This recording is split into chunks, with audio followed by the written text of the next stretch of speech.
ಈ ಆರಾಧನೆಯಲ್ಲಿ ಭಾಗಿಯಾಗಿರುವಂಥ ನಿಮ್ಮೆಲ್ಲರನ್ನ ದೇವರು ಧಾರಾಳವಾಗಿ ಆಶೀರ್ವದಿಸಲಿ. ಈ ದಿನ ಕೂಡ ನಾವು ದೇವರ ವಾಕ್ಯವನ್ನು ನಾವು ಧ್ಯಾನಿಸೋಣ. ಈ ದಿನ ನಿಮ್ಮ ಜೊತೆಯಲ್ಲಿ ನಾನು ಮಾತನಾಡಲಿರುವಂಥ ವಿಷಯ ದೇವರನ್ನ ಸನ್ಮಾನಿಸು. ಅದಕ್ಕೆ ಆಧಾರವಾಗಿ ಒಂದು ಸಾಮುವೇಲನ ಗ್ರಂಥ 2ನೇ ಅಧ್ಯಾಯ 30ನೇ ವಾಕ್ಯವನ್ನು ಓದಿಕೊಳ್ಳೋಣ. ನನ್ನನ್ನು ಸನ್ಮಾನಿಸುವವರನ್ನ ನಾನು ಸನ್ಮಾನಿಸುವೆನು, ನನ್ನನ್ನು ತಿರಸ್ಕರಿಸುವವರನ್ನ ನಾನು ತಿರಸ್ಕರಿಸುವೆನು. ನೋಡಿ, ಈಗ ಓದಿಕೊಂಡ ವಾಕ್ಯ ಭಾಗದಲ್ಲಿ ದೇವರು ಹೇಳುತ್ತಾ ಇದ್ದಾರೆ, ನನ್ನನ್ನು ಸನ್ಮಾನಿಸುವವರನ್ನ ನಾನು ಸನ್ಮಾನಿಸುತ್ತೇನೆ, ನನ್ನನ್ನು ತಿರಸ್ಕರಿಸುವವರನ್ನ ನಾನು ತಿರಸ್ಕರಿಸುತ್ತೇನೆ.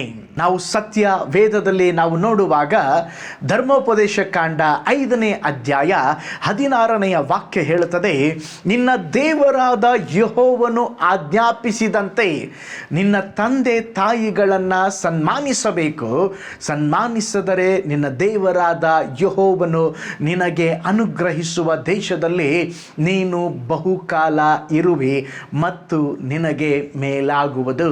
ಈ ವಾಕ್ಯ ಹೇಳ್ತದೆ, ನಮ್ಮ ತಂದೆ ತಾಯಿಗಳನ್ನು ಸನ್ಮಾನಿಸಬೇಕಂತೆ. ಸನ್ಮಾನಿಸಿದರೆ ನಮಗೆ ದೀರ್ಘಾಯುಷ್ಯ ಉಂಟಾಗುತ್ತಂತೆ, ನಮಗೆ ಒಳ್ಳೆಯದು ಉಂಟಾಗುತ್ತದೆ ಎಂಬುದಾಗಿ ವಾಕ್ಯ ಹೇಳ್ತದೆ.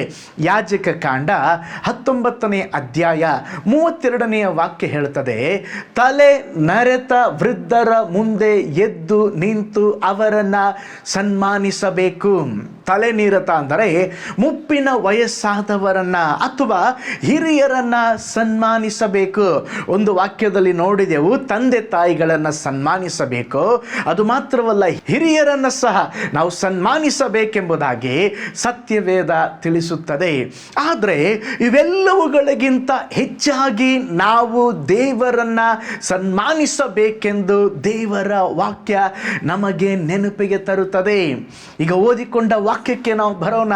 ಒಂದು ಸಾಮುವೇಲ 2ನೇ ಅಧ್ಯಾಯ 30ನೇ ವಾಕ್ಯದಲ್ಲಿ ನೋಡುತ್ತಿದ್ದೇವೆ, ನನ್ನನ್ನು ಸನ್ಮಾನಿಸುವವರನ್ನ ನಾನು ಸನ್ಮಾನಿಸುವೆನು, ನನ್ನನ್ನು ತಿರಸ್ಕರಿಸುವವರನ್ನ ನಾನು ತಿರಸ್ಕರಿಸುವೆನು. ನೋಡ್ರಿ, ಈಗ ಓದಿಕೊಂಡಂಥ ವಾಕ್ಯ ಭಾಗವನ್ನ ಏಲಿಯ ಮಕ್ಕಳಿಗೆ ದೇವರು ತಿಳಿಸುತ್ತಾ ಇದ್ದಾರೆ. ಏಲಿಗೆ ಇದ್ದಂಥ ಭಯಭಕ್ತಿ ಆತನ ಮಕ್ಕಳಿಗೆ ಇರಲಿಲ್ಲ. ಭಕ್ತಿ ಇಲ್ಲದೆ ಅಥವಾ ದೇವರನ್ನು ಸನ್ಮಾನಿಸದೆ ಅವರು ಸೇವೆ ಮಾಡುತ್ತಾ ಇದ್ದರು. ದೇವರಿಗೆ ಸರಿಯಾದಂಥ ಮಹಿಮೆಯನ್ನು ಘನತೆಯನ್ನು ಕೊಡುತ್ತಿರಲಿಲ್ಲ. ದೇವರಿಗೆ ಸರಿಯಾಗಿ ಯಜ್ಞವನ್ನು ಅರ್ಪಿಸುತ್ತಾ ಇರಲಿಲ್ಲ. ಯಾವುದನ್ನೆಲ್ಲ ಮಾಡಬಾರ್ದೋ ಅದನ್ನೆಲ್ಲ ಮಾಡುತ್ತಾ ಇದ್ದರು. ದೇವರನ್ನು ಸನ್ಮಾನಿಸದೆ ಯಾಜಕ ಸೇವೆಯನ್ನು ಮಾಡುತ್ತಾ ಇದ್ದರು.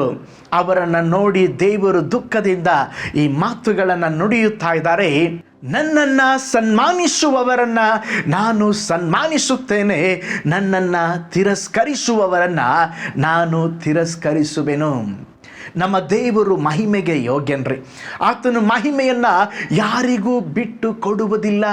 ನೋಡ್ರಿ, ದೇವರ ವಿಷಯದಲ್ಲಿ ಕೆಲವೊಂದು ನಿಯಮಗಳಿದೆ. ಯಾಕೋಬನ ಪತ್ರಿಕೆ 4ನೇ ಅಧ್ಯಾಯ 8ನೇ ವಾಕ್ಯ ಹೇಳ್ತದೆ, ದೇವರ ಸಮೀಪಕ್ಕೆ ಬನ್ನಿರಿ, ಆಗ ಆತನು ನಿಮ್ಮ ಸಮೀಪಕ್ಕೆ ಬರುವನು. ಅಂದರೆ ನಾವು ದೇವರ ಬಳಿ ಬರುವಾಗ ದೇವರು ನಮ್ಮ ಬಳಿಯಲ್ಲಿ ಬರುತ್ತಾರಂತೆ. ನಾವು ದೇವರನ್ನು ಗೌರವಿಸುವುದಾದರೆ ದೇವರು ನಮ್ಮನ್ನು ಗೌರವಿಸುತ್ತಾರೆ. ನಾವು ದೇವರ ನಾಮವನ್ನು ಮೇಲಕ್ಕೆ ಎತ್ತಿದರೆ ದೇವರು ನಮ್ಮನ್ನ ಮೇಲಕ್ಕೆ ಎತ್ತುತ್ತಾರೆ. ನಾವು ದೇವರ ಬಳಿಯಲ್ಲಿ ಓಡಿ ಬರುವಾಗ ದೇವರು ನಮ್ಮ ಬಳಿಯಲ್ಲಿ ಓಡಿ ಬರುತ್ತಾರೆ. ಮಲಾಕಿ ಗ್ರಂಥ 3ನೇ ಅಧ್ಯಾಯ 7ನೇ ವಾಕ್ಯದಲ್ಲಿ ನಾವು ನೋಡುತ್ತೇವೆ, ನನ್ನ ಕಡೆಗೆ ಪುನಃ ತಿರುಗಿರಿ, ನಾನು ನಿಮ್ಮ ಕಡೆಗೆ ಪುನಃ ತಿರುಗುವನೆಂಬುದಾಗಿ ದೇವರ ವಾಕ್ಯ ಹೇಳ್ತದೆ. ಲೂಕನ ಬರೆದ ಸುವಾರ್ತೆ 15ನೇ ಅಧ್ಯಾಯ 20ನೇ ವಾಕ್ಯದಲ್ಲಿ ಒಂದು ಸಂಭವವನ್ನು ನೋಡಬಹುದು. ತಪ್ಪಿ ಹೋದ ಮಗನು ತಂದೆ ಕಡೆಗೆ ಬರುವಾಗ ತಂದೆಯು ಮಗನ ಕಡೆಗೆ ಓಡಿ ಬರುತ್ತಾ ಇದ್ದಾರೆ.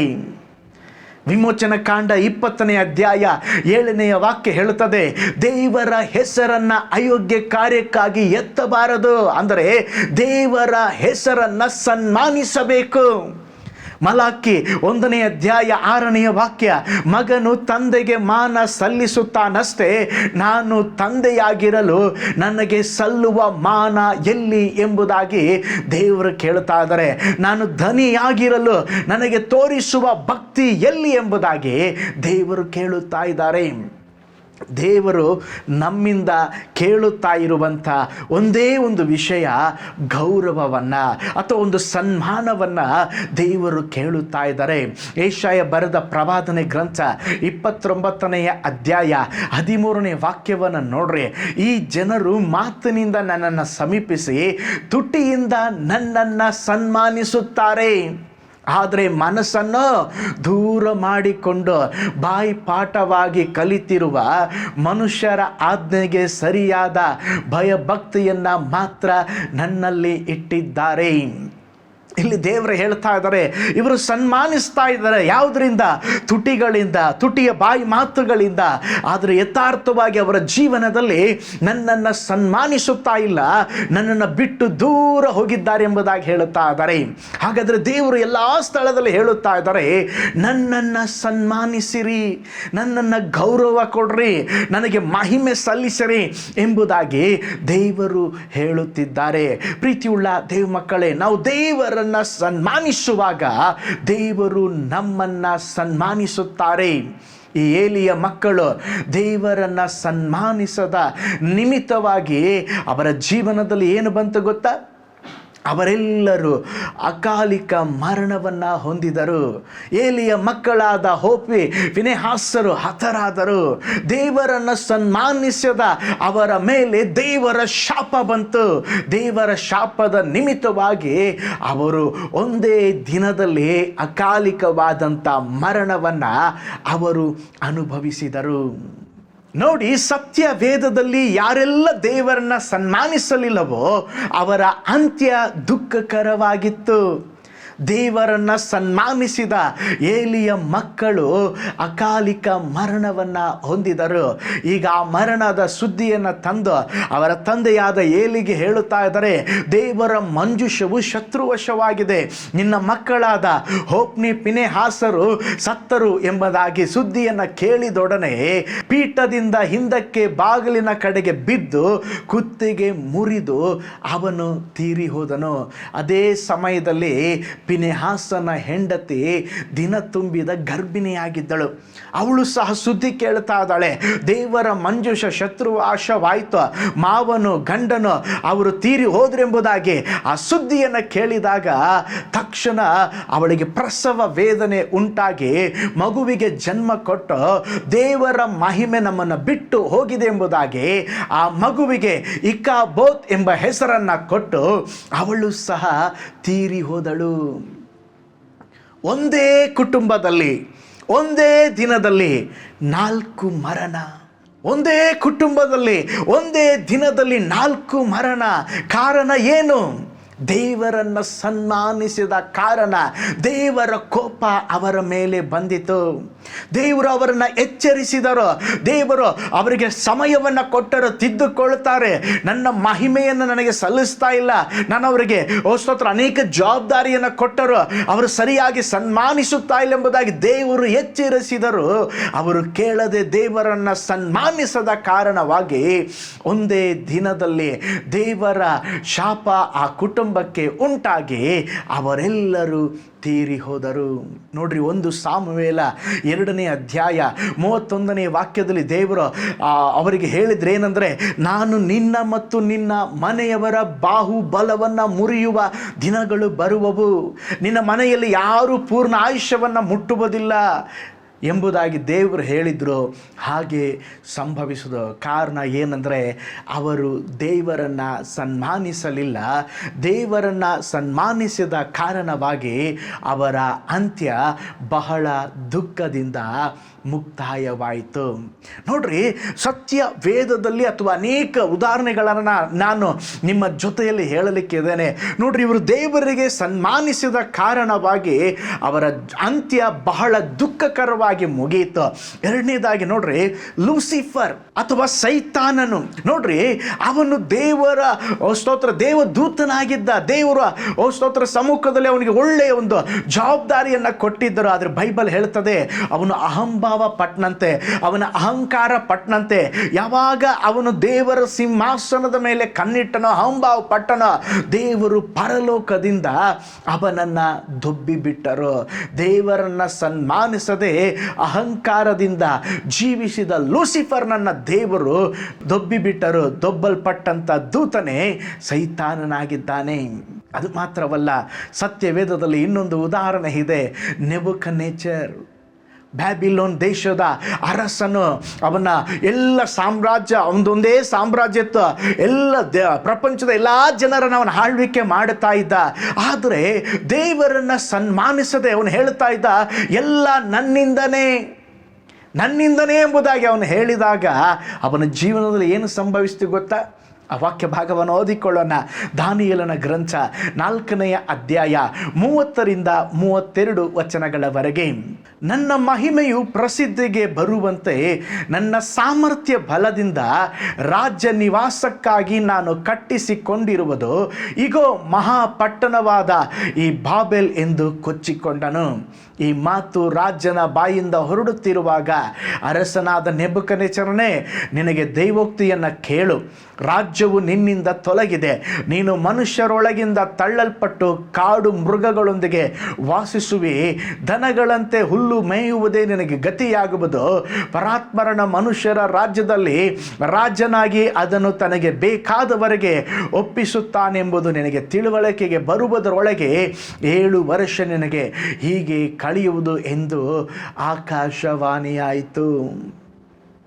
ಇಲ್ಲಿ ನೋಡಿ, ನೆಬೂಕದ್ನೆಚ್ಚರನು ಕೊಚ್ಚಿಕೊಳ್ಳುತ್ತಾ ಇದ್ದಾನೆ. ಎಲ್ಲ ನನ್ನಿಂದ, ಎಲ್ಲ ನನ್ನ ಸಾಮರ್ಥ್ಯ. ತಕ್ಷಣ ಅವನಿಗೊಂದು ದೇವರಿಂದ ದೈವೋಕ್ತಿ ಉಂಟಾಯ್ತಂತೆ. ದೇವರ ತಕ್ಷಣ ಅವನನ್ನು ತಳ್ಳಿಬಿಟ್ರು. ಅವನ ಸ್ಥಿತಿ ಏನಾಯ್ತಂದ್ರೆ, ದನಗಳಂತೆ ಅವನು ಹುಲ್ಲು ಮೇಯುತ್ತಾ 7 ವರ್ಷಗಳಿದ್ದಂತೆ ಅವನ ಸ್ಥಿತಿಗತಿ ನೋಡ್ರಿ. ಆ ವಾಕ್ಯ ಹೇಳಲ್ಪಟ್ಟಿದೆ, ಅವನ ಕೂದಲು ಹದ್ದುಗಳ ಗರಿಯಂತೆಯೂ ಅವನ ಉಗುರು ಹಕ್ಕಿಗಳ ಉಗುರಿನ ಹಾಗೆ ಬೆಳೆದುವಂತೆ 7 ವರ್ಷಗಳು ಅವನಿಗೆ ಸ್ವಾಧೀನನೇ ಇಲ್ಲ.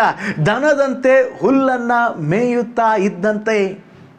ಯಾವಾಗ ಅವನು ಕೊಚ್ಚಿಕೊಂಡ, ದೇವರಿಗೆ ಅವನು ಯಾವಾಗ ಘನತೆ ಕೊಡಲಿಲ್ವೋ, ಯಾವಾಗ ದೇವರನ್ನ ಸನ್ಮಾನಿಸಲಿಲ್ಲವೋ, ದೇವರು ಅವನನ್ನು ತಳ್ಳಿಬಿಟ್ಟರು.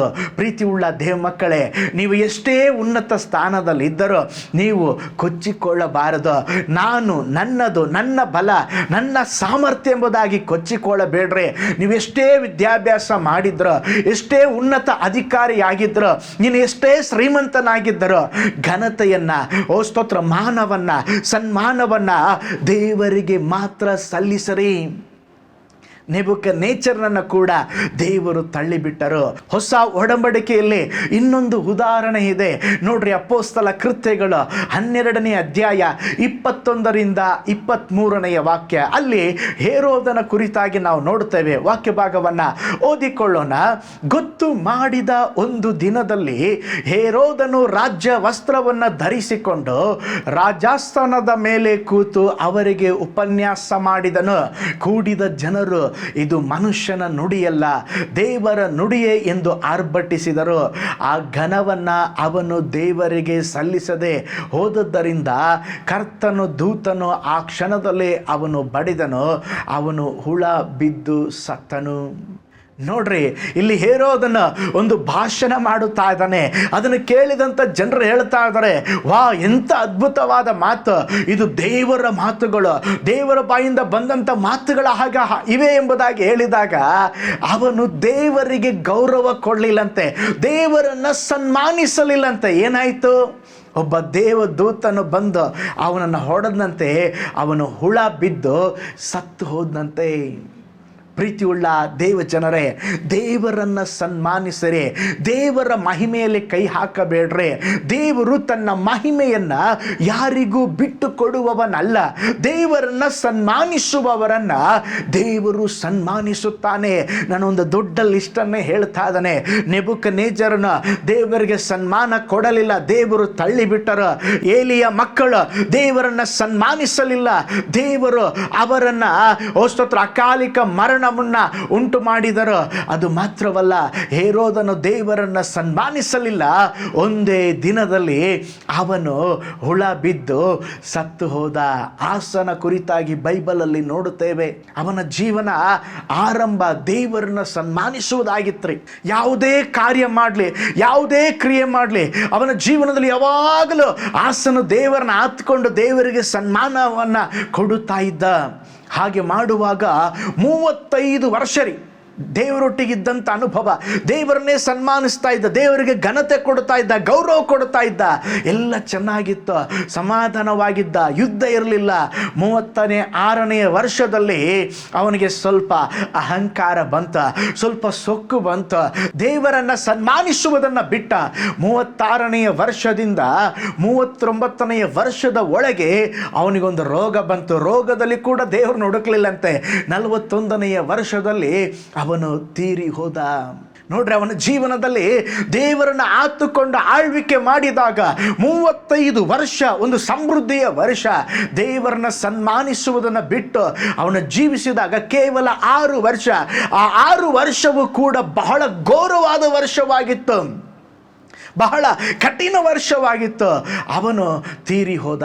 ಪ್ರೀತಿಯುಳ್ಳ ದೇವ ಮಕ್ಕಳೇ, ನೀವು ದೇವರನ್ನು ಸನ್ಮಾನಿಸುವಾಗ, ದೇವರನ್ನ ಘನಪಡಿಸುವಾಗ, ದೇವರನ್ನ ಆತುಕೊಳ್ಳುವಾಗ ದೇವರು ನಮ್ಮ ಜೀವನದಲ್ಲಿ ಆಶೀರ್ವಾದವನ್ನು ಕೊಡ್ತಾರೆ, ಸಮಾಧಾನವನ್ನು ಕೊಡ್ತಾರೆ, ನೆಮ್ಮದಿಯನ್ನು ಕೊಡ್ತಾರೆ, ಎಲ್ಲವನ್ನ ಕೊಡ್ತಾರೆ. ಆದರೆ ದೇವರನ್ನು ಸನ್ಮಾನಿಸದೆ ನಾವು ಸ್ವಂತ ಆತುಕೊಳ್ಳುವಾಗ, ಓ ಸ್ತೋತ್ರ, ನಮ್ಮ ಜೀವನದಲ್ಲಿ ಎಲ್ಲವನ್ನ ಕಳೆದುಕೊಂಡು ಬಿಡುತ್ತೇವೆ.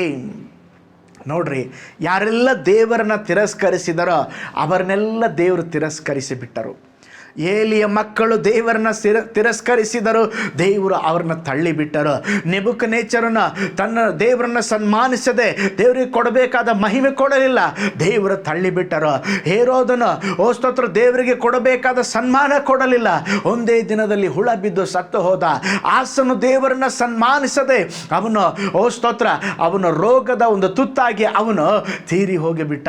ಪ್ರೀತಿಯುಳ್ಳ ದೇವ ಮಕ್ಕಳೇ, ನಮ್ಮ ಜೀವನದಲ್ಲಿ ನಾವು ದೇವರನ್ನು ತಿರಸ್ಕರಿಸಿದರೆ ದೇವರು ನಮ್ಮನ್ನು ತಿರಸ್ಕರಿಸಿ ಬಿಡುವನು.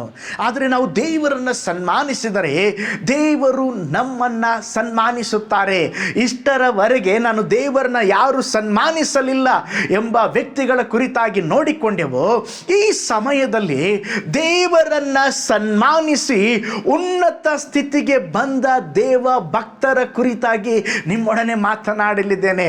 ನೋಡ್ರಿ, ಕೆಲವು ಸಾರಿ ನಿಮ್ಮ ಕೆಲಸವಾಗಲಿ, ವ್ಯಾಪಾರವಾಗಲಿ, ವಿದ್ಯಾಭ್ಯಾಸವಾಗಲಿ, ಪ್ರತಿಯೊಂದು ಕಾರ್ಯದಲ್ಲಿಯೂ ನಾವು ದೇವರಿಗೆ ಘನತೆಯನ್ನು ಸಲ್ಲಿಸಬೇಕು, ದೇವರನ್ನ ಸನ್ಮಾನಿಸಬೇಕು. ನಿಮ್ಮ ಉನ್ನತಿಯ ಅನುಭವದಲ್ಲಿ ದೇವರನ್ನ ಮರೆಯಬೇಡ್ರಿ. ನಮ್ಮೆಲ್ಲರಿಗೆ ಗೊತ್ತು, ದಾನಿಯೇಲ ರಾಜನ ಆಜ್ಞೆಯನ್ನು ಸನ್ಮಾನಿಸದೆ ದೇವರನ್ನ ಸನ್ಮಾನಿಸಿದ. ದಾನಿಯೇಲನ ಗ್ರಂಥ 6ನೇ ಅಧ್ಯಾಯ 7ರಿಂದ 10 ವಚನಗಳನ್ನು ನೋಡ್ರಿ. ಯಾವನಾದರೂ 30 ದಿನಗಳ ತನಕ ರಾಜನಾದ ನಿನಗೆ ಹೊರತು ಬೇರೆ ಯಾವ ದೇವರಿಗಾಗಲಿ ಮನುಷ್ಯನಿಗಾಗಲಿ ವಿಜ್ಞಾಪನೆ ಮಾಡಿಕೊಂಡರೆ ಅವನು ಸಿಂಹದ ಗವಿಯಲ್ಲಿ ಹಾಕಲ್ಪಡಬೇಕೆಂಬ ಖಂಡಿತ ನಿಬಂಧನೆಯನ್ನು ರಾಜಾಜ್ಞಾ ರೂಪವಾಗಿ ವಿಧಿಸುವುದು ಒಳ್ಳೆಯದೆಂದು ರಾಜ್ಯದ ಸಕಲ ಮುಖ್ಯಾಧಿಕಾರಿಗಳ ನಾಯಕ, ದೇಶಾಧಿಪತಿ, ಮಂತ್ರಿ, ಸಂಸ್ಥಾನದ ಅಧ್ಯಕ್ಷರು ಆಲೋಚನೆ ಮಾಡಿಕೊಂಡಿದ್ದಾರೆ. ರಾಜನೇ, ಈಗ ನೀನು ಈ ನಿಬಂಧನೆಯನ್ನು ವಿಧಿಸಿ ಇದು ನಿಂತು ಹೋಗದೆ ಮೇದಿಯರ ಮತ್ತು ಪರಸ್ಯರ ಎಂದಿಗೂ ರದ್ದಾಗದ ಧರ್ಮ ವಿಧಿಗಳ ಪ್ರಕಾರ ಉಚಿತವಾಗುವಂತೆ ಶಾಸನಕ್ಕೆ ಹಸ್ತಾಕ್ಷರ ಮಾಡು ಎಂದು ಭಿನ್ನವಿಸಲು ರಾಜನಾದ ದಾರ್ಯಾವೆಷನು ಈ ನಿಬಂಧನ ಶಾಸನಕ್ಕೆ ರುಜು ಹಾಕಿದನು. ಶಾಸನಕ್ಕೆ ರುಜುವಾದದ್ದು ದಾನಿಯೇಲನಿಗೆ ತಿಳಿದಾಗ ಅವನು ತನ್ನ ಮನೆಗೆ ಹೋಗಿ ಯೆರೂಸಲೇಮಿನ ಕಡೆಗೆ ಕದವಿಲ್ಲದ ಕಿಟಕಿಗಳುಳ್ಳ ತನ್ನ ಮಹಡಿಯ ಕೋಣೆಯಲ್ಲಿ ಯಥಾ ಪ್ರಕಾರ ದಿನಕ್ಕೆ 3 ಆವರ್ತಿ ಮೊಣಕಾಲೂರಿ ತನ್ನ ದೇವರಿಗೆ ಪ್ರಾರ್ಥನೆ ಮಾಡಿ ಸ್ತೋತ್ರ ಸಲ್ಲಿಸಿದನು. ನೋಡಿ, ದಾನಿಯೇಲನನ್ನು ಹೇಗಾದರೂ ಅವನ ಜೀವನದಲ್ಲಿ ಒಂದು ತಪ್ಪನ್ನು ಕಂಡುಹಿಡಿದು ಅವನ ಜೀವನದಲ್ಲಿ ಉನ್ನತ ಅನುಭವದಲ್ಲಿ ಇರುವುದನ್ನು ತಪ್ಪಿಸಬೇಕೆಂಬುದಾಗಿ ಏನೆಲ್ಲ ಪ್ಲ್ಯಾನ್ ಮಾಡಿದರು. ಆದರೆ ಯಾವ ಪ್ಲ್ಯಾನು ವರ್ಕೌಟ್ ಆಗಲಿಲ್ಲ ರೀ.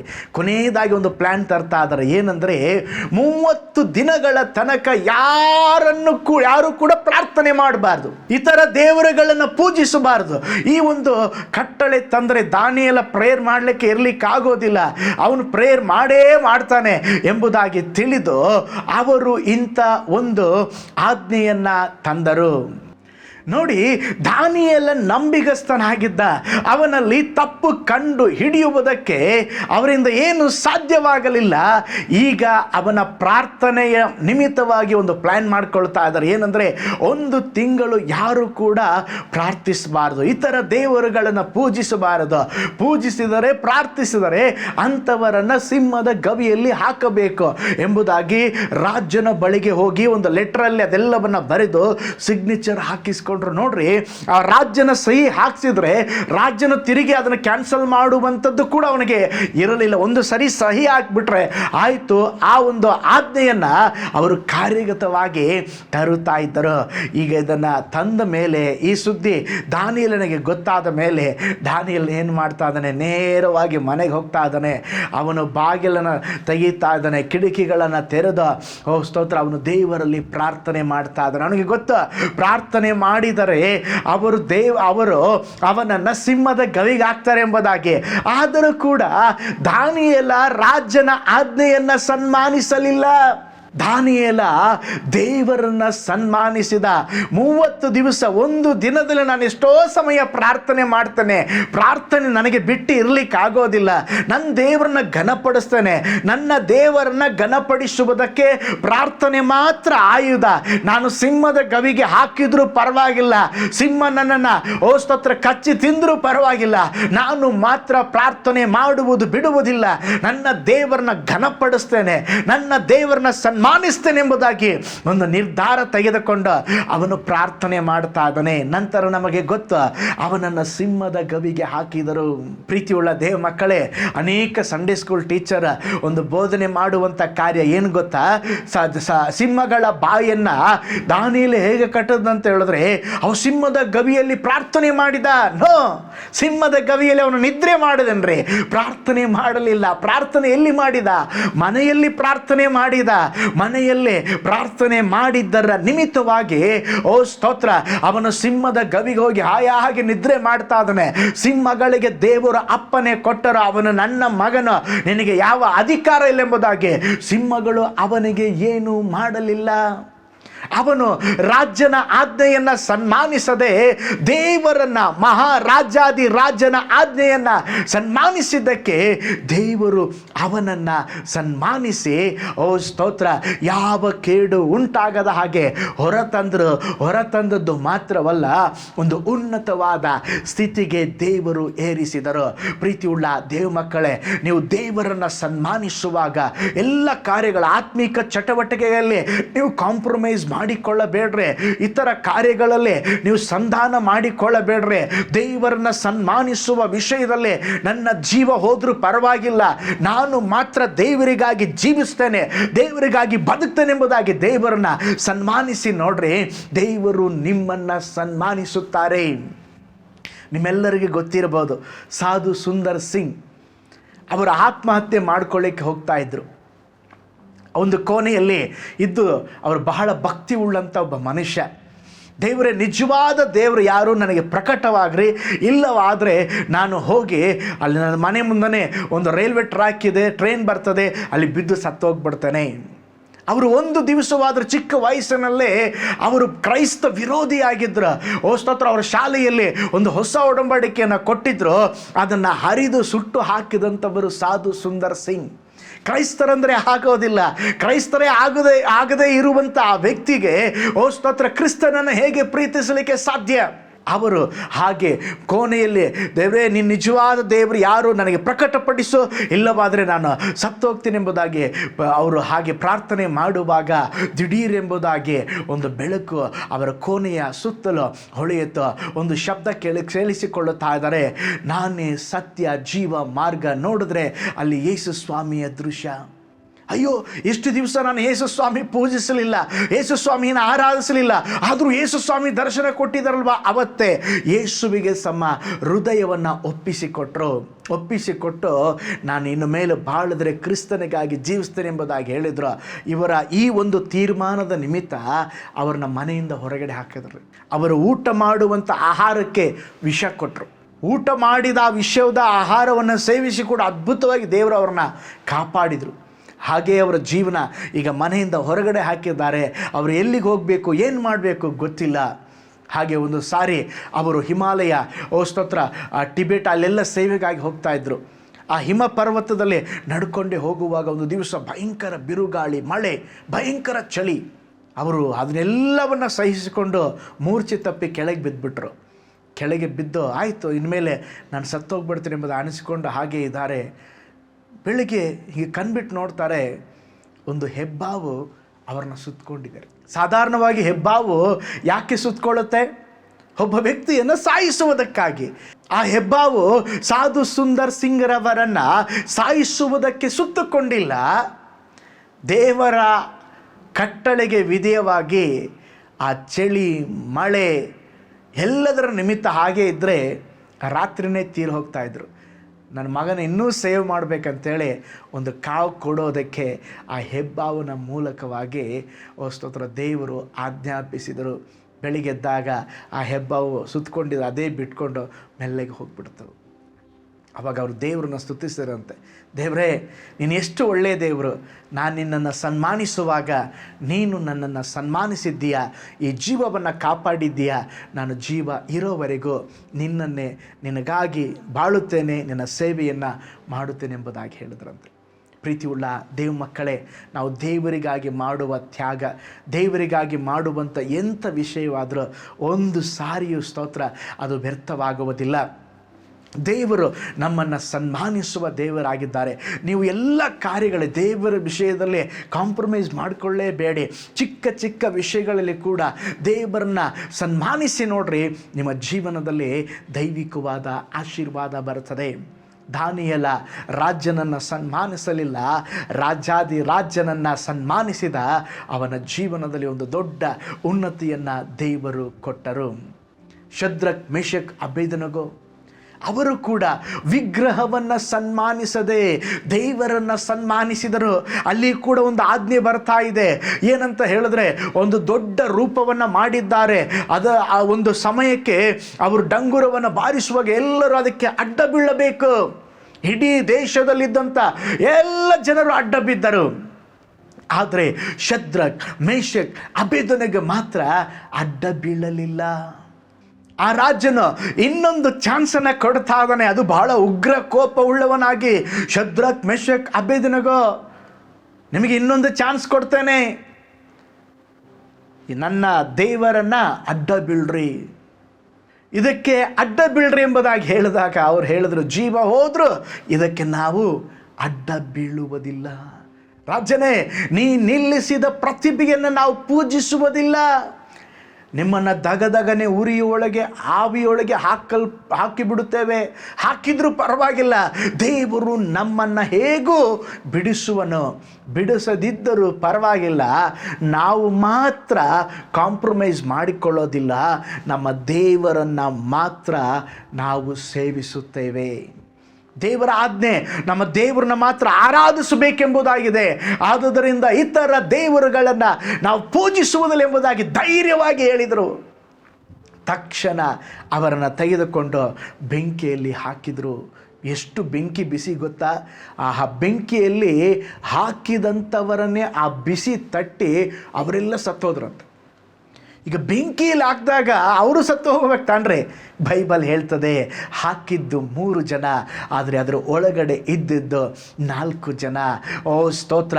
ಈಗ ಬೆಂಕಿಯಲ್ಲಿ ಅವರು ಸುಟ್ಟು ಹೋಗಿಲ್ಲ, ಸತ್ತು ಹೋಗಿಲ್ಲ.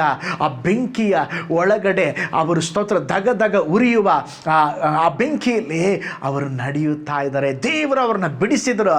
ಓ ಸ್ತೋತ್ರ! ಆ ಸ್ಥಳದಲ್ಲಿ ರಾಜನಿಗೆ ಆಶ್ಚರ್ಯ. ತಿರುಗಿ ಅವ್ರನ್ನ ಮೇಲೆ ಬರಲಿಕ್ಕೆ ಹೇಳ್ಬಿಟ್ಟು ಅವ್ರನ್ನ ಉನ್ನತವಾದ ಅತ್ಯುನ್ನತವಾದ ಸ್ಥಾನಕ್ಕೆ ಏರಿಸಿ ಇನ್ನು ಮೇಲೆ ನಿಮ್ಮ ದೇವರೇ ನನ್ನ ದೇವರಪ್ಪ ಎಂಬುದಾಗಿ ಹರಿಕೆ ಮಾಡಿದ.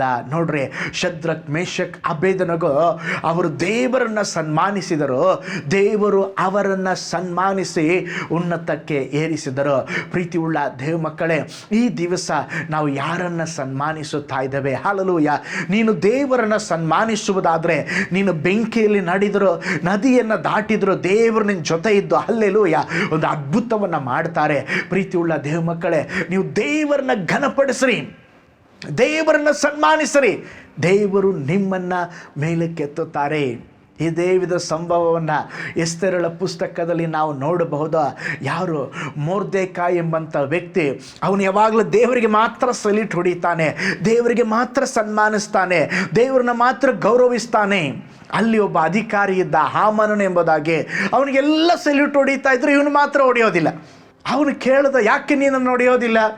ನನ್ನ ದೇವರಿಗೆ ಮಾತ್ರ ನಾನು ಸಲ್ಯೂಟ್ ಹೊಡಿತೇನೆ. ಅವನಿಗೆ ಬಹಳ ಕೋಪ ಬಂತ್ರಿ.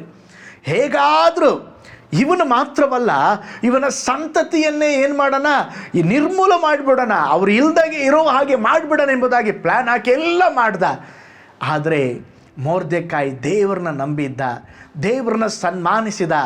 ಕೊನೆಯದಾಗಿ ನಾವು ನೋಡ್ತೇವೆ, ಆ ಹಾಮಾನನು ಮೊರ್ದೆಕಾಯಿಗೆ ತೋಡಿದ ಗುಂಡಿಯಲ್ಲಿ ಇವನೇ ಬಿದ್ದು ಹೋದ. ಅವರನ್ನೇನು ಮಾಡಲಿಕ್ಕಾಗಲಿಲ್ಲ. ದೇವರು ಅದ್ಭುತವಾಗಿ, ನೋಡ್ರಿ, ಆ ಎಸ್ತೇರಳ ಪುಸ್ತಕದಲ್ಲಿ ದೇವರು ಎಂಬ ಪದವನ್ನು ನಾವು ಕಾಣಲಿಕ್ಕೆ ಸಾಧ್ಯನೇ ಇಲ್ಲ. ಆದರೆ ದೇವರ ಕ್ರಿಯೆಯನ್ನು ಆ ಪುಸ್ತಕದಲ್ಲಿ ನಾವು ಕಾಣ್ಬೋದು. ನಿಮ್ಮ ಜೀವಿತದಲ್ಲಿ ಕೂಡ ಸ್ತೋತ್ರ, ಮನುಷ್ಯರನ್ನು ಮೆಚ್ಚಿಸುವುದಕ್ಕಾಗಿ ಅಯ್ಯೋ ಅವರು ಹಾಗೆ ಹೇಳ್ಬಿಡ್ತಾರೆ, ಹೀಗೆ ಹೇಳ್ಬಿಡ್ತಾರೆ, ನೋ ನೋ ನೋ ನೋ ನಾವು ದೇವರನ್ನು ಮೆಚ್ಚಿಸಿದರೆ ಮಾತ್ರ ಸಾಕು, ದೇವರನ್ನು ಸನ್ಮಾನಿಸಿದರೆ ಮಾತ್ರ ಸಾಕು. ದೇವರು ನಮ್ಮನ್ನು ಸನ್ಮಾನಿಸುವ ದೇವರಾಗಿದ್ದಾರೆ. ಪ್ರೀತಿಯುಳ್ಳ ದೇವ ಮಕ್ಕಳೇ, ಈ ದಿನಗಳಲ್ಲಿ ದೇವರನ್ನು ಸನ್ಮಾನಿಸಿರೆ, ದೇವರನ್ನ ಗಟ್ಟಿಯಾಗಿ ಹಿಡಿದುಕೊಳ್ಳ್ರೆ, ನಿಶ್ಚಯವಾಗಿ ನಿಮ್ಮ ಜೀವನದಲ್ಲಿ ದೇವರು ಒಂದು ಅತಿಶಯವಾದ ಕಾರ್ಯವನ್ನು ಮಾಡಿ ಉನ್ನತ ಸ್ಥಿತಿಗೆ ತರುತ್ತಾರೆ. ದಾವೀದನು ಕೂಡ ನೋಡ್ರಿ, ಒಬ್ಬ ವ್ಯಕ್ತಿ, ಯಾರು? ಗೋಲಿಯಾತನ ಬಂದು ದೇವರ ನಾಮವನ್ನು ದೂಷಿಸ್ತಾ ಇದ್ದಾನೆ. ಅದನ್ನು ಕೇಳಿ ದಾವೀದನಿಗೆ ಸುಮ್ಮನೆ ಇರಲಿಕ್ಕಾಗಲಿಲ್ಲ. ನನ್ನ ದೇವರನ್ನು ನಾನು ಸನ್ಮಾನಿಸಬೇಕು, ನನ್ನ ದೇವರಿಗೆ ಗೌರವಕ್ಕೆ ಧಕ್ಕೆ ತರೋ ಮಾತುಗಳನ್ನು ಆಡ್ತಾ ಇದ್ದಾನೆ, ನಾನು ಇವನ ಒಟ್ಟಿಗೆ ಯುದ್ಧಕ್ಕೆ ಹೋಗ್ತೀನಿ ಎಂಬುದಾಗಿ. ಚಿಕ್ಕ ಬಾಲಕ, ಯುದ್ಧದ ಯಾವುದೇ ಕೌಶಲ್ಯತೆ ಅವನಿಗೆ ಗೊತ್ತಿಲ್ಲ. ಆದರೆ ದೇವರನ್ನ ಸನ್ಮಾನಿಸುವುದಕ್ಕಾಗಿ ತನ್ನ ಜೀವವನ್ನು ಮುಡುಪಾಗಿಟ್ಕೊಂಡು ನಂಬಿಕೆಯಿಂದ ಅವನ ಮುಂದೆ ಹೋದಾಗ ದೊಡ್ಡ ರಾಕ್ಷಸನಾದ ಗೋಲಿಯಾತನನ್ನು ಅವನು ಸದೆಬಡಿದ. ತನ್ನ ಜೀವವನ್ನೇ ಸನ್ಮಾನಿಸದೆ ಜೀವ ಸ್ವರೂಪನಾದ ದೇವರನ್ನು ಸನ್ಮಾನಿಸಿದ್ದರಿಂದ ದಾವೀದನನ್ನು ದೇವರು ಸನ್ಮಾನಿಸಿ, ಓ ಸ್ತೋತ್ರ, ಸಾಧಾರಣ ಕುರಿಗಳನ್ನು ಮೇಯಿಸುತ್ತಾ ಇದ್ದಂಥ ದಾವೀದನನ್ನು ಉನ್ನತ ಅರಸನಾಗಿ ದೇವರು ಮಾರ್ಪಡಿಸಿದರು. ಪ್ರೀತಿಯುಳ್ಳ ದೇವ ಮಕ್ಕಳೇ, ನೀವು ದೇವರನ್ನು ಸನ್ಮಾನಿಸುವಾಗ ದೇವರು ನಿಮ್ಮನ್ನು ಸನ್ಮಾನಿಸುತ್ತಾರೆ. ಪ್ರೀತಿಯುಳ್ಳ ದೇವ ಜನರೇ, ಎಂಥ ಸಂಕಷ್ಟದ ಸಮಯ ಬಂದರು, ಹಿಂಸೆ ಬಂದರು, ಬಡತನ ಬಂದರು, ನಿಂದ ಅಪಮಾನಗಳು ನಿಮ್ಮನ್ನು ಸುತ್ತಿಕೊಂಡರು, ದೇವರನ್ನು ಸನ್ಮಾನಿಸುವುದನ್ನು ಬಿಡಬೇಡ್ರಿ. ಒಂದು ಕಡೆ ನಾವು ನೋಡಿದೆವು, ದೇವರನ್ನ ಸನ್ಮಾನಿಸಿದವರ ಜೀವನದಲ್ಲಿ ಏನು ನಡೆಯಿತು. ಒಂದು ಕಡೆ ನಾವು ನೋಡಿಕೊಂಡೆವು, ದೇವರನ್ನು ಯಾರೆಲ್ಲ ಸನ್ಮಾನಿಸಿದರೋ ಅವರ ಜೀವನದಲ್ಲಿ ದೇವರು ಹೇಗೆ ಅವರನ್ನು ಸನ್ಮಾನಿಸಿದರೆಂಬುದಾಗಿ. ಹಾಗಾದರೆ ನಮ್ಮ ದೇವರನ್ನು ಯಾವುದರಲ್ಲಿ ಸನ್ಮಾನಿಸಬೇಕು? ಮೊದಲನೇದಾಗಿ ನಾವು ದೇವರನ್ನು ಆರಾಧಿಸುವ ದಿನವನ್ನು ಸನ್ಮಾನಿಸಬೇಕು. ವಿಮೋಚನ ಕಾಂಡ 20ನೇ ಅಧ್ಯಾಯ 9 ಮತ್ತು 10ನೇ ವಾಕ್ಯ ಹೇಳುತ್ತದೆ, 6 ದಿವಸ ನೀ ದುಡಿದು ಕೆಲಸ ಮಾಡು, 7ನೆಯ ದಿನ ನಿನ್ನ ದೇವರಾದ ಯೆಹೋವನಿಗೆ ಮೀಸಲಾದ ವಿಶ್ರಾಂತಿ ದಿನವಾಗಿದೆ. ಅದರಲ್ಲಿ ನೀನು ಯಾವ ಕೆಲಸವನ್ನು ಮಾಡದೆ ನೀನು ಕರ್ತನನ್ನು ಆರಾಧಿಸಬೇಕು. ನೋಡ್ರಿ, ದೇವರು ಹೇಳಿದ್ದಾರೆ 6 ದಿವಸ ಚೆನ್ನಾಗಿ ದುಡಿ, ಎಲ್ಲ ಮಾಡು, 7ನೇ ದಿನ ಅದು ನನ್ನ ದಿನ. ನೋಡ್ರಿ, ದೇವರ ಆರಾಧಿಸುವ ದಿನವನ್ನು ಸನ್ಮಾನಿಸಬೇಕು. ಮತ್ತಾಯನು ಬರೆದ ಸುವಾರ್ತೆ 6ನೇ ಅಧ್ಯಾಯ 33ನೇ ವಾಕ್ಯ ಹೇಳುತ್ತದೆ, ಮೊದಲು ದೇವರ ರಾಜ್ಯಕ್ಕಾಗಿ ನೀತಿಗಾಗಿ ತವಕ ಪಡ್ರಿ. ನೋಡ್ರಿ, ಈ ಕೊರೋನಾ ಬಂದ ಮೇಲೆ ಆನ್ಲೈನ್ ಸ್ತೋತ್ರ ಸಭೆಗಳು, ಆನ್ಲೈನಲ್ಲೇ ನಮ್ಮ ಆರಾಧನೆಗಳು ಅಧಿಕವಾಗಿ ನಡೆಯುತ್ತಾ ಇರೋದ್ರಿಂದ ಇವತ್ತು ಅನೇಕ ಜನರು ಈ ಆರಾಧನೆಯಲ್ಲಿ ಭಾಗಿಯಾಗುತ್ತಾ ಇಲ್ಲ. ಅನೇಕ ಜನರು ಏನೋ ಕಾಟಾಚಾರಕ್ಕೆ ಬಂದು ಭಾಗವಹಿಸ್ತಾರೆ. ಹಾಗಲ್ಲ ದೇವ ಮಕ್ಕಳೇ, ಭಾನುವಾರ ದೇವರನ್ನ ಆರಾಧಿಸುವಂಥ ದಿನ. ದೇವರಿಗೆ ಸಲ್ಲಿಸಬೇಕಾದಂಥ ಮಹಿಮೆಯನ್ನ ನೀವು ಭಾನುವಾರ ಸಲ್ಲಿಸಬೇಕು. ದೇವರು ಮಾಡಿದ ಉಪಕಾರವನ್ನು ಸ್ಮರಿಸಿ ದೇವರನ್ನ ಸ್ತುತಿಸಬೇಕು. ದೇವರ ದಿನವನ್ನು ಸನ್ಮಾನಿಸುವುದನ್ನು ನೀವು ಕಲಿಯಿರಿ. ದೇವರು ನಿಮ್ಮನ್ನು ಸನ್ಮಾನಿಸುತ್ತಾರೆ. ದೇವರನ್ನು ಆರಾಧಿಸುವ ದಿನದಲ್ಲೇ ನಾನು ಬೇರೆ ಯಾವುದಕ್ಕೂ ಮಹತ್ವ ಕೊಡೋದಿಲ್ಲ, ಬೇರೆ ಯಾವ ಕಾರ್ಯವನ್ನು ನಾನು ಮಾಡೋದಿಲ್ಲ, ಕರ್ತನೇ ನಿನ್ನನ್ನು ಮಾತ್ರ ನಾನು ಆರಾಧಿಸ್ತೇನೆಂಬುದಾಗಿ ಮುಂದುವರಿಯಿರಿ. ನಿಶ್ಚಯವಾಗಿ ದೇವರು ನಿಮ್ಮನ್ನು ಮಾನಿಸುತ್ತಾರೆ. ಎರಿಕ್ ಲಿಡ್ಡೇಲಾ ಎಂಬಂಥ ವೇಗವಾಗಿ ಓಡುತ್ತಾ ಇದ್ದಂಥ ಒಬ್ಬ ಒಳ್ಳೆಯ ಓಟಗಾರ, ಸ್ಕಾಟ್ಲೆಂಡ್. ಅವರು 1924ರಲ್ಲಿ ಒಂದು ಒಲಿಂಪಿಕ್ ನಡೀತ್ರಿ. ಅದಕ್ಕೆ ಅವರು ತೇರ್ಗಡೆ ಹೊಂದಿದರು. ಇವರು ದೇಶದಲ್ಲಿ ಅನೇಕ ಓಟದಲ್ಲಿ ಭಾಗಿಯಾಗಿ ಅನೇಕ ಪದಕಗಳನ್ನು ಗೆದ್ದಿದ್ದರು.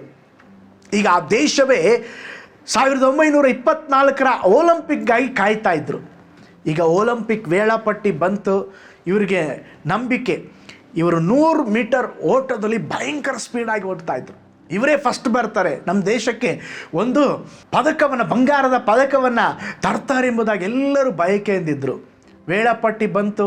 ಈಗ ಕೋಚಿಗೂ ಸಂತೋಷ. ವೇಳಾಪಟ್ಟಿ ಬಂದ ಮೇಲೆ ನೇರವಾಗಿ ಎರಿಕ್ ಲೀಡರ್ ಹತ್ರ ಹೋಗಿ, ನೋಡಪ್ಪ, ಇಂಥ ದಿನದಲ್ಲಿ ನಮ್ಮ ಓಟದ ಪಂದ್ಯ ನಡೀಲಿಕ್ಕಿದೆ, ಈ ಸಾರಿ ಪದಕ ನಮ್ಮದೇ ಎಂಬುದಾಗಿ ಹೇಳಿದರು. ಅವನು ಡೇಟ್ ನೋಡ್ತಾನೆ. ಆ ಡೇಟ್ ಸಂಡೇ, ಭಾನುವಾರ. ತಕ್ಷಣ ಅವನು ಹೇಳ್ದ, ನಾನು ಭಾನುವಾರ ಓಡೋದಿಲ್ಲ, ಭಾನುವಾರ ನಾನು ದೇವ್ರನ್ನ ಆರಾಧಿಸೋ ದಿನ, ನಾನು ದೇವರನ್ನ ಸ್ತುತಿಸುವಂಥ ದಿನ, ಆ ದಿನವನ್ನು ನಾನು ಪವಿತ್ರವಾಗಿ ಆಚರಿಸ್ತೇನೆ, ದಯವಿಟ್ಟು ನಾನು ಭಾನುವಾರ ಭಾಗವಹಿಸುವುದಿಲ್ಲ. ಹೀಗೆ ಹೇಳಿದಾಗ ಕೋಚ್ಗೆ ಬಹಳ ಕೋಪ ಆಯಿತು.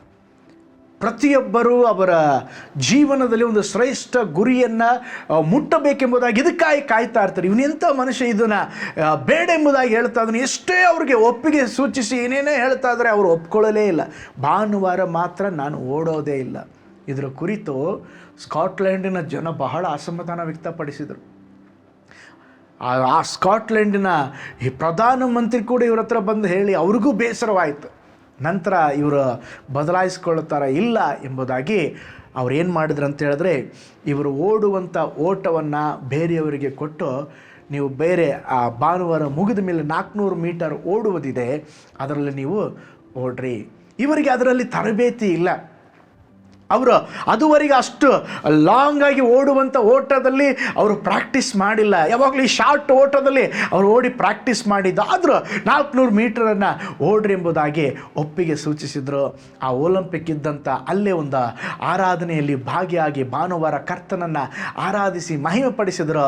ಇವರು ಓಡುವಂಥ ದಿನ ಸಮಯ ಬಂದಾಗ ಇವರು 400 ಮೀಟರನ್ನು ಓಡುವ ಸಮಯದಲ್ಲಿ ಒಬ್ಬರು ಒಂದು ಚೀಟಿ ಕೊಡ್ತಾರೆ. ಆ ಚೀಟಿಯಲ್ಲಿ ಹೀಗೆ ಬರೆದಿತ್ತು, ದೇವರನ್ನು ಸನ್ಮಾನಿಸುವವರನ್ನು ದೇವರು ಸನ್ಮಾನಿಸುವನು. ಅದನ್ನು ನೆನೆಸ್ಕೊಂಡೇ ಅವರು 400 ಮೀಟರನ್ನು ಓಡಿದರು. ಓಡಿ ಚಿನ್ನದ ಪದಕವನ್ನು ಗೆದ್ದರು. ಗೆದ್ದಿದ್ದು ಮಾತ್ರವಲ್ಲ, ಒಂದು ಇತಿಹಾಸವನ್ನೇ ಸೃಷ್ಟಿಸಿದರು. ಒಂದು ದಾಖಲೆಯ ಓಟವನ್ನು ಓಡಿದರು. ಅವರ ದಾಖಲೆಯನ್ನು ಮುರಿಯುವುದಕ್ಕೆ ಎಷ್ಟೋ ವರ್ಷಗಳಾಯಿತಂತೆ. ಆ ವಿಧದಲ್ಲಿ ದೇವರು ಅವರನ್ನು ಘನಪಡಿಸಿದರು. ನಂತರ ಅವರು ಚೀನಾ ದೇಶಕ್ಕೆ ಮಿಷನರಿ ಸೇವೆಗಾಗಿ ಹೋಗಿ ಕರ್ತನ ಸೇವೆಯನ್ನು ಮಾಡುತ್ತಾರೆ. ನೋಡ್ರಿ, ಅವರು ಭಾನುವಾರ ನನ್ನ ಕರ್ತನನ್ನು ಮಾತ್ರ ಆರಾಧಿಸಬೇಕು, ಯಾವ ನೆಪಗಳನ್ನು ಹೇಳದೆ ದೇವರನ್ನು ಮಾನಿಸಿದ್ದರಿಂದ ದೇವರು ಅವರನ್ನು ಸನ್ಮಾನಿಸಿದರು. ಪ್ರೀತಿಯುಳ್ಳ ದೇವ ಮಕ್ಕಳೇ, ನಾವು ದೇವರನ್ನು ಆರಾಧಿಸುವ ದಿನದಲ್ಲಿ ದೇವರನ್ನು ಸನ್ಮಾನಿಸಬೇಕು. ಮುಂದಿನ ವಾರ ಆರಾಧನೆ ಮಾಡನ್ಬಿಡು, ಈ ವಾರ ಇಲ್ಲವಾದರೆ ಹೇಗೆ? ಹಾಗಲ್ಲ, ನಾವು ಕರ್ತನನ್ನು ಆರಾಧಿಸಬೇಕು. ದೇವರ ದಿನವನ್ನು ನಾವು ಮಿಸ್ ಮಾಡಬಾರ್ದು. ಆರಾಧನೆಯನ್ನು ಮಿಸ್ ಮಾಡಿಕೊಳ್ಳದೆ ಒಂದೊಂದು ದಿನವೂ ನಾವು ಕರ್ತನ ನಾಮವನ್ನು ಆರಾಧಿಸುವ ದಿನವನ್ನು ಮಿಸ್ ಮಾಡಿಕೊಳ್ಳದೆ ಪ್ರತಿ ವಾರ ಆರಾಧಿಸುವ ದಿನದಲ್ಲಿ ಕರ್ತನ ನಾಮವನ್ನು ಮಹಿಮೆಪಡಿಸರೆ ನೀವು ದೇವರನ್ನು ಸನ್ಮಾನಿಸುವಾಗ ನಿಶ್ಚಯವಾಗಿ ದೇವರು ನಿಮ್ಮನ್ನು ಸನ್ಮಾನಿಸುತ್ತಾನೆ.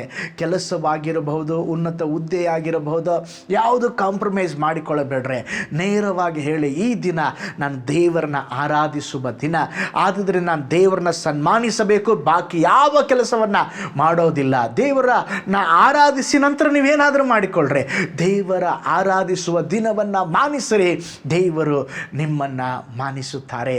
ಎರಡನೇದಾಗಿ ದೇವರ ವಾಕ್ಯವನ್ನು ಸನ್ಮಾನಿಸಿರಿ, ಆಗ ದೇವರು ನಿಮ್ಮನ್ನು ಸನ್ಮಾನಿಸುತ್ತಾರೆ. ಕೀರ್ತನೆಗಳ ಗ್ರಂಥ 119:99 ವಾಕ್ಯದಲ್ಲಿ ನೋಡುತ್ತೇವೆ, ನಿನ್ನ ಕಟ್ಟಳೆಗಳು ನನ್ನ ಧ್ಯಾನವಾಗಿರುವುದರಿಂದ ನನ್ನ ಉಪಾಧ್ಯಾಯರಿಗಿಂತ ಜ್ಞಾನಿಯಾಗಿದ್ದೇನೆ. ನೋಡ್ರಿ, ನಾವು ದೇವರ ವಾಕ್ಯವನ್ನು ಘನಪಡಿಸಬೇಕು. ದೇವರ ವಾಕ್ಯವನ್ನು ಘನಪಡಿಸುವಾಗ ದೇವರು ನಮ್ಮನ್ನು ಘನಪಡಿಸುತ್ತಾರೆ. ಅದಕ್ಕೆ ಒಬ್ರು ಯಾರೋ ಹೇಳಿದ್ದಾರೆ, ಯೌವನ ಕಾಲದಲ್ಲಿ ನೀನು ಸತ್ಯವೇದವನ್ನು ಹೊತ್ತುಕೋ, ನಿನ್ನ ಮುಪ್ಪಿನ ವಯಸ್ಸಿನಲ್ಲಿ ಸತ್ಯವೇದ ನಿನ್ನನ್ನು ಹೊತ್ಕೊಳ್ತದಂತೆ. ಅದರ ಅರ್ಥ ಏನಂದರೆ, ದೇವರ ವಾಕ್ಯಕ್ಕೆ ನಾವು ಘನಪಡಿಸಬೇಕು, ದೇವರ ವಾಕ್ಯಕ್ಕೆ ನಾವು ಸನ್ಮಾನಿಸಬೇಕು. ನೋಡ್ರಿ, ದೇವರ ವಾಕ್ಯವನ್ನು ಸನ್ಮಾನಿಸುವುದನ್ನು ಕಲಿತುಕೊಳ್ಳ್ರಿ, ನಿಮ್ಮ ಜೀವನದಲ್ಲಿ ಹೇರಳವಾದ ಆಶೀರ್ವಾದವನ್ನು ನಿಮ್ಮ ಜೀವಿತದಲ್ಲಿ ನೀವು ಕಾಣುವಿರಿ. ದೇವರ ವಾಕ್ಯವನ್ನು ಸನ್ಮಾನಿಸಿ ದೇವರು ನಿಮ್ಮನ್ನು ಸನ್ಮಾನಿಸುತ್ತಾರೆ. ಆಂಗ್ಲ ಭಾಷೆಯ ನಿಘಂಟನ್ನು, ಆಕ್ಸ್ಫರ್ಡ್ ಡಿಕ್ಷನರಿ ಎಲ್ಲರೂ ಬಲ್ಲರು. ಅದನ್ನು ರಚಿಸಿದಂಥವರು ಜೇಮ್ಸ್ ಅಗಸ್ಟರ್ ಹೆನ್ರಿ ಮೂರೆ ಎಂಬವರು. ಅವರು ವಿದ್ಯಾಭ್ಯಾಸ ಎಷ್ಟು ಮಾಡಿದ್ದಾರೆ ಗೊತ್ತಾ? 8ನೇ ತರಗತಿವರೆಗೆ ಮಾತ್ರ. ಆದರೆ ಅವರು ಬಾಲ್ಯದಿಂದಲೂ ಸತ್ಯವೇದವನ್ನು ಸನ್ಮಾನಿಸಿ ಓದಿ ಅಭ್ಯಾಸ ಮಾಡ್ತಾ ಇದ್ರಂತೆ. ಚಿಕ್ಕ ವಯಸ್ಸಿನಲ್ಲೇ ಸತ್ಯ ವೇದದ ವಾಕ್ಯಗಳನ್ನು ಮತ್ತೊಂದು ಭಾಷೆಗೆ ಭಾಷಾಂತರ ಮಾಡ್ತಾ ಇದ್ರಂತೆ. ಅವರು ದೇವರ ವಾಕ್ಯವನ್ನು ಸನ್ಮಾನಿಸಿ ದೇವರ ವಾಕ್ಯವನ್ನು ಪ್ರೀತಿ ಮಾಡಿದ್ದರಿಂದ ಅಧಿಕವಾದ ಜ್ಞಾನ ದೇವರು ಕೊಟ್ಟರೆ ಅವರಿಗೆ. 20 ವರ್ಷ ಆದಾಗ ಆ 20 ವರ್ಷಗಳಲ್ಲಿ ಅವರು 25 ಭಾಷೆಗಳನ್ನು ಸುಲಭವಾಗಿ ಮಾತನಾಡಿ ಬರೆಯಲು ಕಲ್ತ್ಕೊಂಡ್ರಂತೆ. ಎಷ್ಟು ವಯಸ್ಸಲ್ಲಿ? 20ನೇ ವಯಸ್ಸಿನಲ್ಲಿ 25 ಭಾಷೆ. ಅವರು ಅನೇಕ ಭಾಷೆಯ ಇದಕ್ಕೆ ಅನೇಕ ಕೊಡುಗೆಗಳನ್ನು ಅವರು ಕೊಟ್ಟಿದ್ದಾರೆ. ಕಾರಣ ಏನು? ಅವರು ಓದಿದ್ದು 8ನೇ ಕ್ಲಾಸ್ ಮಾತ್ರ. ಅವರು ದೇವರ ವಾಕ್ಯವನ್ನು ಸನ್ಮಾನಿಸಿದರು, ದೇವರು ಅವರನ್ನು ಸನ್ಮಾನಿಸಿದರು. ಪ್ರೀತಿಯುಳ್ಳ ದೇವ ಮಕ್ಕಳೇ, ನಾವು ಅವಿದ್ಯಾವಂತರಾಗಿದ್ದರೂ ಕಳವಳ ಪಡುವುದು ಬೇಡ. ಕರ್ತನು ಪವಿತ್ರಾತ್ಮನ ಮೂಲಕ ಸ್ತೋತ್ರ ಸತ್ಯವೇದವನ್ನು ನಮಗೆ ಬೋಧಿಸಿ ಕೊಡ್ತಾರೆ. ನಮ್ಮ ಆತ್ಮಿಕ ಕಣ್ಗಳು ತೆರೆಯಲ್ಪಡ್ತದೆ. ನೀವು ಸತ್ಯ ವೇದವನ್ನು ಮಾನಿಸಬೇಕು, ಸನ್ಮಾನಿಸಬೇಕು. ದೇವರ ವಾಕ್ಯವನ್ನು ನೀವು ಸನ್ಮಾನಿಸುವಾಗ ದೇವರು ನಿಮ್ಮನ್ನು ಸನ್ಮಾನಿಸುತ್ತಾರೆ. ಒಂದು, ದೇವರ ದಿನ ಅಂದರೆ ಆರಾಧನೆಯ ದಿನವನ್ನು ಸನ್ಮಾನಿಸಬೇಕು. 2, ದೇವರ ವಾಕ್ಯವನ್ನು ನಾವು ಸನ್ಮಾನಿಸಬೇಕು. 3ನೇದಾಗಿ, ನಿಮ್ಮ ಪ್ರಥಮ ಫಲದಿಂದ, ಪ್ರಥಮ ಆದಾಯದಿಂದ ದೇವರನ್ನು ಸನ್ಮಾನಿಸಿರಿ.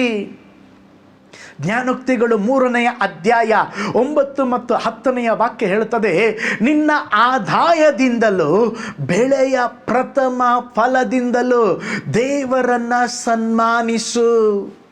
ಹಾಗೆ ಮಾಡಿದ್ರೆ ಏನಾಗುತ್ತಂತೆ? 10ನೇ ವಾಕ್ಯ ನೋಡ್ರಿ, ಹೀಗೆ ಮಾಡಿದರೆ ನಿನ್ನ ಆದಾಯದಿಂದ, ಸ್ತೋತ್ರ, ನಿನ್ನ ದೇವರನ್ನ ಸನ್ಮಾನಿಸುವಾಗ ನಿನ್ನ ಕಣಜಗಳು ಸಮೃದ್ಧಿಯಿಂದ ತುಂಬುವವು, ತೊಟ್ಟಿಗಳಲ್ಲಿ ದ್ರಾಕ್ಷಾರಸವು ತುಂಬಿ ತುಳುಕುವುದು.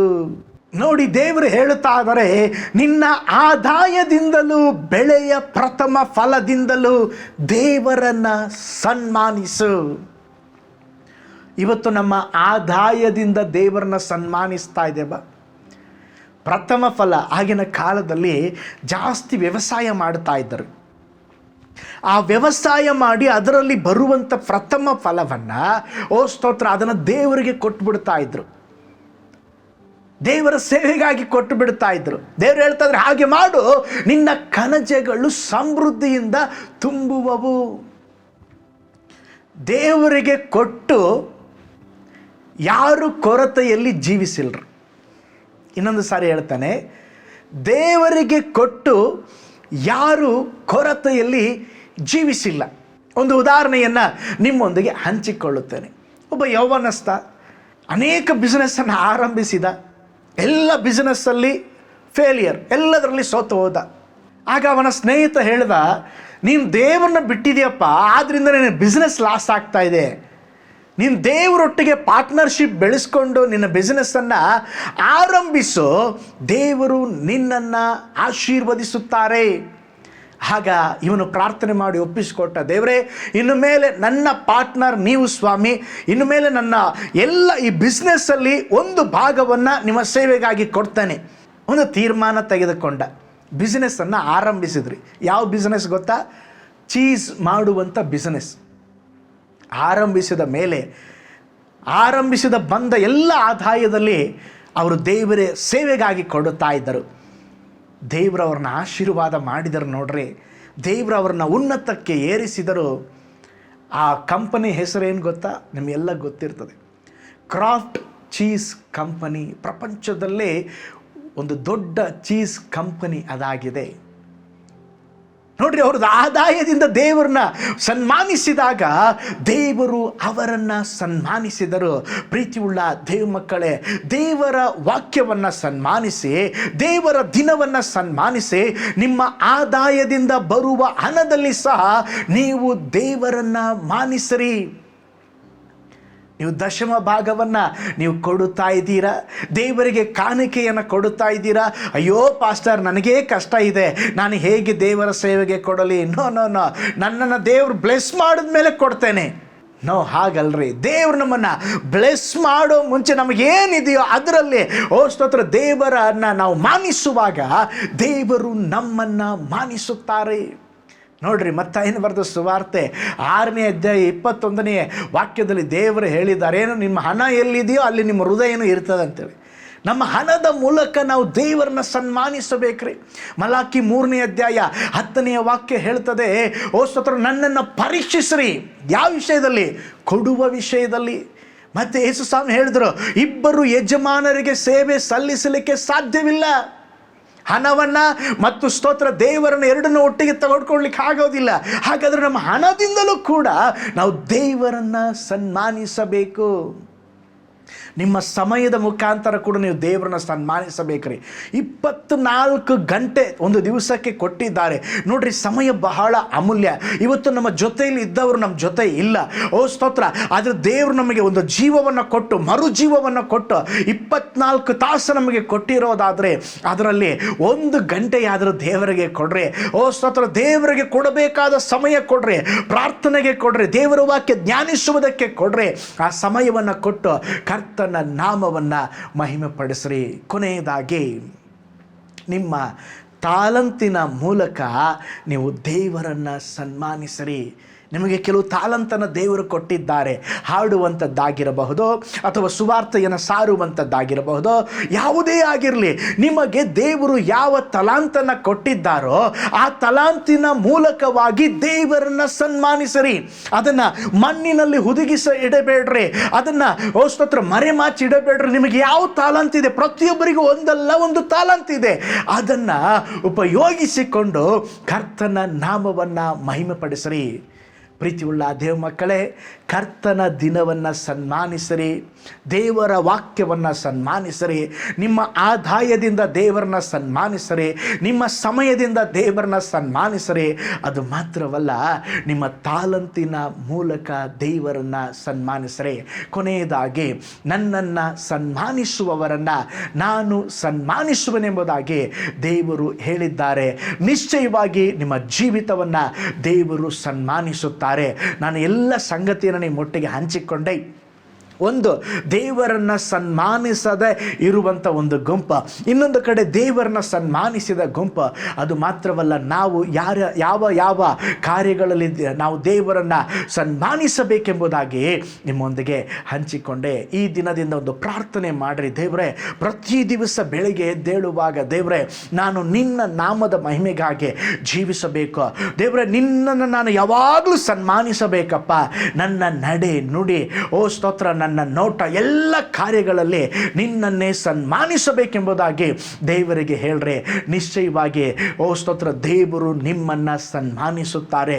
ನೀವು ದೇವರನ್ನ ಸನ್ಮಾನಿಸುವಾಗ ಇಕ್ಕಟ್ಟುಗಳು ಬರಬಹುದು, ವೇದನೆಗಳು ಬರಬಹುದು, ಸ್ತೋತ್ರ ಅನೇಕ ವಿಧವಾದಂಥ ಗೊಂದಲಗಳು ಬರಬಹುದು. ಸೋತು ಹೋಗಬೇಡ್ರಿ. ನೀವು ಹೇಳ್ರಿ, ನಾನು ದೇವರನ್ನ ಸನ್ಮಾನಿಸ್ತಾ ಇದ್ದಾನೆ, ದೇವರು ನನ್ನನ್ನು ಸನ್ಮಾನಿಸುವರು ಎಂಬುದಾಗಿ ನಿಶ್ಚಯವಾಗಿ ಸ್ತೋತ್ರ ದೇವರು ನಿಮ್ಮ ಜೀವನದಲ್ಲಿ ಒಂದು ದೊಡ್ಡ ಬಿಡುಗಡೆಯನ್ನು ಕೊಡುವರು, ನಿಮ್ಮನ್ನು ಸನ್ಮಾನಿಸುವರು. ಇರುವ ಸ್ಥಳದಲ್ಲಿ ಕಣ್ಗಳನ್ನು ಮುಚ್ಚಿ ಹಲ್ಲೆಲೂಯಾ ಕರ್ತನೇ, ಈ ದಿವಸ ದೇವರನ್ನು ಸನ್ಮಾನಿಸು ಎಂಬಂಥ ಸ್ತೋತ್ರ ಸಂದೇಶವನ್ನು ಕೇಳಿದ್ದೇವೆ. ನಾವು ನಿಮ್ಮನ್ನು ಸನ್ಮಾನಿಸಬೇಕು. ಎಲ್ಲರೂ ಹೇಳಿ hallelujah hallelujah, thank you Jesus, glory to God. ಸ್ತೋತ್ರ ಕರ್ತನೇ, ನಿನ್ನ ನಾಮವನ್ನು ಮಹಿಮೆ ಪಡಿಸುತ್ತೇವೆ. ಹಲ್ಲೆಲೂಯಾ, ನಿನ್ನ ನಾಮವನ್ನು ನಾವು ಸ್ತುತಿಸುತ್ತೇವೆ. ಸ್ತೋತ್ರ ಕರ್ತನೇ, ನನ್ನನ್ನು ಸನ್ಮಾನಿಸುವವರನ್ನು ನಾನು ಸನ್ಮಾನಿಸುವೆನೆಂಬುದಾಗಿ ಹೇಳಿದ್ಯಾ. ಹೌದು ಸ್ವಾಮಿ ಕರ್ತನೇ, ನಮ್ಮ ಎಲ್ಲ ಚಟುವಟಿಕೆಗಳಲ್ಲಿ ಕಾರ್ಯಗಳಲ್ಲಿ ನಿಮ್ಮನ್ನು ಸನ್ಮಾನಿಸಲಿಕ್ಕೆ ನಮಗೆ ಕೃಪೆ ಕೊಡ್ರಪ್ಪ ದೇವರೇ. ಸ್ತೋತ್ರ, ನಿಮಗೆ ಕೊಡಬೇಕಾದ ದಿನವನ್ನು, ಆರಾಧನೆಯ ದಿನವನ್ನು ದೇವರೇ ನಾವು ಸನ್ಮಾನಿಸಬೇಕು. ದೇವರ ವಾಕ್ಯವನ್ನು ಸನ್ಮಾನಿಸಬೇಕು. ನಮ್ಮ ಆದಾಯದಿಂದ ಕರ್ತನೇ ಸ್ತೋತ್ರ ನಿಮ್ಮನ್ನು ಸನ್ಮಾನಿಸಬೇಕು. ನಮ್ಮ ಸಮಯ, ನಮ್ಮ ತಾಲಂತು ಎಲ್ಲದರಿಂದ ನಿನ್ನನ್ನು ಸನ್ಮಾನಿಸಲಿಕ್ಕೆ ನಮಗೆ ಕೃಪೆ ತೋರಿಸಪ್ಪ. ವಿಶೇಷವಾಗಿ ಸ್ತೋತ್ರ ಈ ಆನ್ಲೈನಲ್ಲಿ ನಮ್ಮೊಂದಿಗೆ ಭಾಗಿಯಾಗಿ ಯಾರೆಲ್ಲ ಇದನ್ನು ವೀಕ್ಷಿಸ್ತಾ ಇದ್ದಾರೋ ಸ್ತೋತ್ರ, ಒಂದೊಂದು ಕುಟುಂಬಗಳನ್ನು ನಿಮ್ಮ ಕರಗಳಲ್ಲಿ ಒಪ್ಪಿಸಿಕೊಡುತ್ತೇವೆ. ನಿನ್ನ ನಾಮದ ಮಹಿಮೆಗಾಗಿ ನಿನ್ನನ್ನು ಸನ್ಮಾನಿಸಿ ಜೀವಿಸಲಿಕ್ಕೆ ನಿನ್ನ ಮಕ್ಕಳಿಗೆ ಕೃಪೆಯನ್ನು ಕೊಡಬೇಕೆಂಬುದಾಗಿ ನಾವು ಪ್ರಾರ್ಥಿಸ್ತೇವೆ ರಾಜ. ಇಂದಿನಿಂದ ನಮ್ಮ ಜೀವಿತ ನಿಮಗೆ ಸ್ವಂತವಾಗಲಿ, ನಿಮಗಾಗಿ ಬಾಳುವಂತೆ ನಮಗೆ ಸಹಾಯ ಮಾಡಿರಿ ಕರ್ತನೆ. ಸ್ತೋತ್ರ ಸ್ತೋತ್ರ ಕರ್ತನೆ. ಅನೇಕ ದೇವ ಮಕ್ಕಳು ಕಷ್ಟಪಡ್ತಾ ಇದ್ದಾರಪ್ಪ, ಕೆಲಸವಿಲ್ಲದೆ, ಸರಿಯಾದ ಸಂಬಳವಿಲ್ಲದೆ. ಸ್ತೋತ್ರಪ್ಪ, ಅನೇಕ ವಿಧವಾದ ತೊಂದರೆಗಳು. ಅಂಥವರೆಲ್ಲರಿಗಾಗಿ ನಾನು ಪ್ರಾರ್ಥಿಸ್ತೇನೆ. ಸ್ತೋತ್ರ, ನನ್ನೊಂದಿಗೆ ತಲೆಬಾಗಿ ಯಾರೆಲ್ಲ ಪ್ರಾರ್ಥಿಸ್ತಾ ಇದ್ದಾರೋ ಕರ್ತನೆ ಸ್ತೋತ್ರ, ಅವ್ರ ಜೀವನದಲ್ಲಿ ಒಂದು ಅದ್ಭುತ ನಡೆಯಲಪ್ಪ. ಅವರ ಕೊರತೆಗಳು ನೀಗಿ ಹೋಗಲಿ. ನಿಮ್ಮ ಐಶ್ವರ್ಯಕ್ಕೆ ತಕ್ಕ ಹಾಗೆ ಅವರ ಎಲ್ಲ ಅಗತ್ಯತೆಗಳು ಸಂಧಿಸಲ್ಪಡಬೇಕಪ್ಪ. ಅವರ ಕಣ್ಣೀರೆಲ್ಲ ನೀಗಿ ಹೋಗ್ಲಪ್ಪ.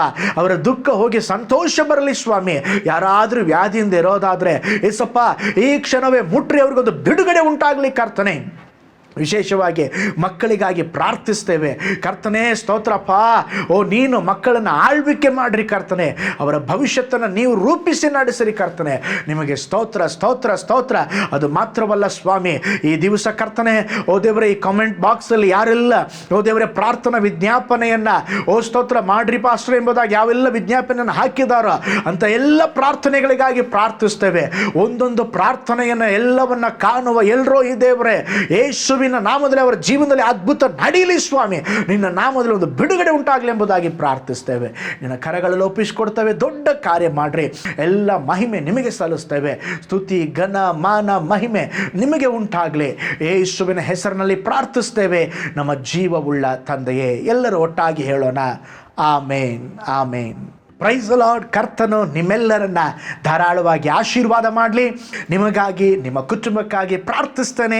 ಆತ್ಮಿಕವಾಗಿ ಬೆಳೆಯಿರಿ. ವಾಕ್ಯವನ್ನು ಕೇಳಿದ ಹಾಗೆ ದೇವರನ್ನು ಸನ್ಮಾನಿಸಿರಿ. ಒಂದೊಂದು ವಿಷಯದಲ್ಲಿ ದೇವರನ್ನು ಸನ್ಮಾನಿಸಿರಿ.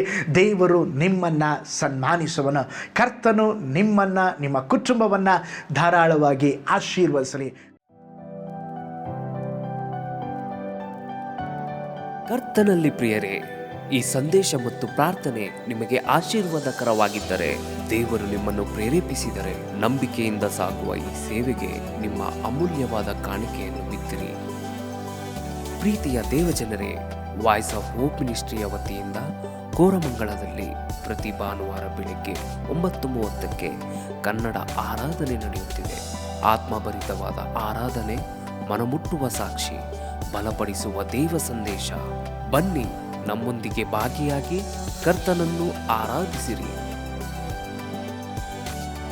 ನೂತನ ತಿಂಗಳ ಆಶೀರ್ವಾದ ಕೂಟ ಪ್ರತಿ ತಿಂಗಳು ಮೊದಲ ದಿನ ಸಂಜೆ 7 ಗಂಟೆಗೆ. ಪ್ರತಿ ತಿಂಗಳು 2ನೇ ಶನಿವಾರ ಬಿಡುಗಡೆ ಉಪವಾಸ ಪ್ರಾರ್ಥನೆ ಕೂಟ ಬೆಳಿಗ್ಗೆ 10:30ಕ್ಕೆ.